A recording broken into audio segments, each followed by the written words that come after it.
ಇವತ್ತಿನ ಬೆಳವಣಿಗೆ ಏನಿದೆ, ರಾಜ್ಯ ಸರ್ಕಾರ ಅವರ ಹಲವಾರು ನ್ಯೂನತೆಗಳನ್ನು ಮುಚ್ಕೊಳ್ಳಿಕ್ಕೋಸ್ಕರವಾಗಿ ಅವರ ವೈಫಲ್ಯಗಳನ್ನು ಜನಗಳಿಂದ ದಾರಿ ತಪ್ಪಿಸ್ತಕ್ಕಂಥದ್ದಕ್ಕೆ ಇವತ್ತಿನ ಒಂದು ಜಂಟಿ ಸದನದ ಅಧಿವೇಶನ ಏನಾಗಬೇಕಾಗಿತ್ತು, ಈ ಸರ್ಕಾರದ ಸಣ್ಣತನದ ನಡವಳಿಕೆಗಳಿಂದ ಇವತ್ತು ಇಂಥ ಒಂದು ಪ್ರಕರಣ ಕರ್ನಾಟಕದಲ್ಲಿ ಮೊದಲನೇ ಬಾರಿಗೆ ಆಗಿದೆ. ಪದೇ ಪದೇ ಬೀದಿನಲ್ಲಿ ಚರ್ಚೆ ಮಾಡ್ತಂಥ ವಿಷಯಗಳನ್ನು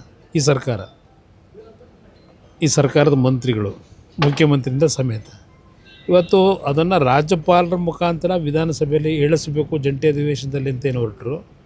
ಅದರ ಹಿನ್ನೆಲೆಯಲ್ಲಿ ಈ ಒಂದು ಪ್ರಕರಣ ಇವತ್ತು ರಾಜ್ಯದಲ್ಲಿ ಪ್ರಥಮ ಬಾರಿಗೆ ನಮ್ಮ ಸಂವಿಧಾನದ ಚೌಕಟ್ಟಿನ ವಿಧಾನಸಭೆಯಲ್ಲಿ ನಡೆದಿದೆ. ಇದರ ಒಟ್ಟಾರೆ ಸಾರಾಂಶ, ಈ ಸರ್ಕಾರಕ್ಕೆ ಇವರ ಹಲವಾರು ತಪ್ಪುಗಳನ್ನು ಮರೆಮಾಚೋಕ್ಕೋಸ್ಕರವಾಗಿ ಈ ಒಂದು ಜಂಟಿ ಅಧಿವೇಶನವನ್ನು ದುರುಪಯೋಗಪಡಿಸ್ಕೊಳ್ಳಿಕ್ಕೆ ಹೊರಟಿದ್ದಾರೆ.